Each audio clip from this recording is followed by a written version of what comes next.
I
remember being 11 years old and walking into my school cafeteria for a morning assembly.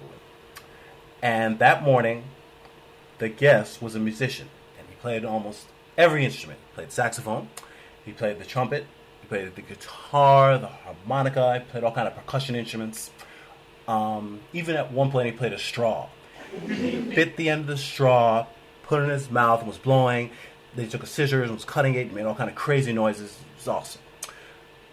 So that day, I went home after school really excited about music. And I went home to my mom, and I said, "Mom, I want to play the trumpet." And she was like, "The trumpet? The trumpet only has 3 notes. Why do you want to play the trumpet?" My mother's a great fan of music, I should say, and she really took it upon herself to make sure I was exposed to a lot of different kind of music. But she's not a musician. She didn't realize that even though the trumpet had 3 buttons, it actually has lots of notes. And it's actually pretty difficult to play. But at any rate, she said, you should challenge yourself, try something different. She said that my grandfather, who I never knew, played the saxophone. He was an amateur saxophonist. So I said, okay, I'll give the saxophone a try. So I went back to school the next day, and that day we had music class. And I went in the music room, and in the music room in the corner, there was a music closet with all kinds of instruments. So all the students were running to the closet to pick out their instrument. And everyone was grabbing all kinds of stuff, a few saxophones. And I went in and I grabbed what was left, a tenor saxophone. My name is Wayne Escoffery. I'm a jazz saxophonist living here in New York City. And I was born in London, England. And when I was about 7, my mother and I moved to the US. We actually started in Canada, then we went to Florida and Atlanta, Georgia, and we finally established ourselves in New Haven, Connecticut. And in the adjacent town to New Haven, Hamden, is where I was introduced to music and the saxophone. And my horn and I have not been separated since. My love for music and the saxophone continues to grow. And in high school, I went to the Educational Center for the Arts, which was a public arts program. And that's where I was introduced to jazz. At that same time, I was also attending a private music school called the Neighborhood Music School. And I took private saxophone lessons there. And my mother worked very hard to pay for that school. I went on to get my undergraduate and graduate degrees in music. And in 1999, I moved here to New York City and have been a professional musician ever since. I must say that I'm I feel blessed every day to be able to play with the greatest jazz musicians in the world.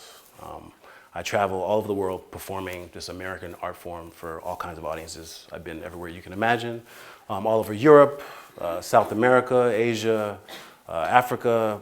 Even most recently, I was in the Ukraine, all playing jazz.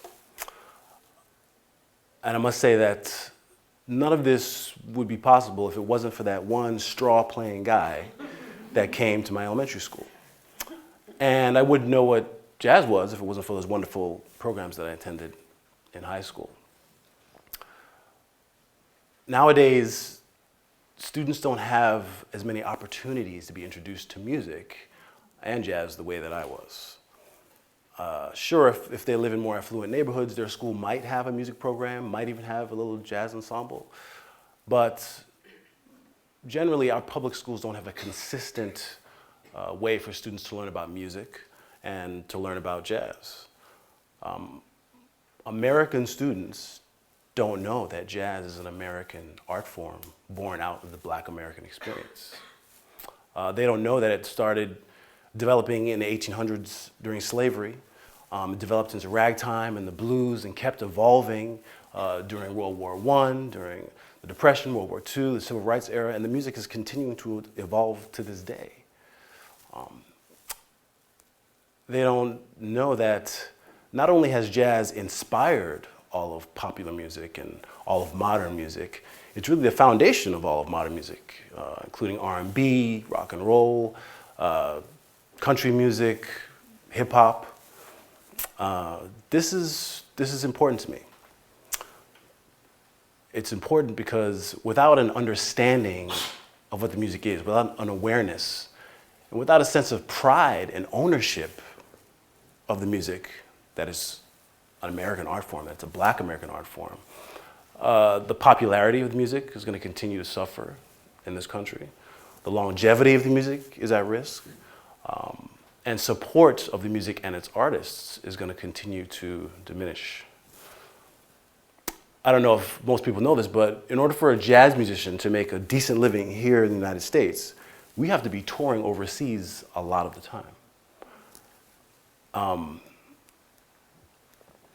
I mean, it's to the point that people that are close to me, my family and friends, know that if I'm home for several months at a time, I kind of seem a little grumpy, I'm a little rough around the edges, and they know it's because my bank account is showing that I haven't been traveling overseas in quite some time.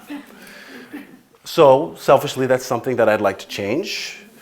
I'd like to be able to travel in this country and perform for American audiences just as much as I travel overseas. I'd also like to change the demographic of the audience. I'd love for there to be more young faces in the audience. I'd love for there to be more young Black faces in the audience. They're because they're aware of what the music is. They're because they're prideful of what they're listening to and realizing that it's part of their culture. So what can we do to change this? What can you do? Well, first, you can just go to a jazz concert. Go to a jazz club. You can support funding for music in schools. If you know of an organization that is dedicated to providing music or jazz education in schools, support that organization. If you're in the position to fund any of these organizations, do so. And maybe most importantly, if you have young people in your lives, introduce them to the music. Bring them to a jazz concert. Play jazz on your stereo. Just talk to them about it. Let them know what it is and let them be prideful of the fact that this is an African American art form that's a part of their culture, it's part of everyone's culture.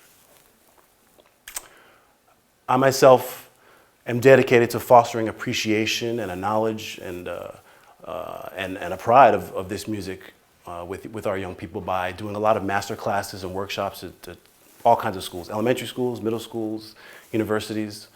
I recently came back from a tour and we went to Kansas and Missouri with a wonderful organization called Jazz Reach. And Jazz Reach does just that. We present a variety of jazz programming to young audiences in this country. And I continue to work with them and anyone else who will work with me or, like I said, by myself and spread this wonderful music to our young people. I would love for our young minds to be aware of and be proud of people like Duke Ellington, Miles Davis, Thelonious Monk, Sonny Rollins, in addition to being aware and proud of Martin Luther King and Malcolm X and Adam Clayton Powell and so many of our other inspirational and important Black American icons. So, you know, one of the many things that I've learned in traveling all over the world and sharing this wonderful music with so many people, a variety of people, is that you don't have to sell jazz. The music speaks for itself. So I'm going to continue to do what I do best.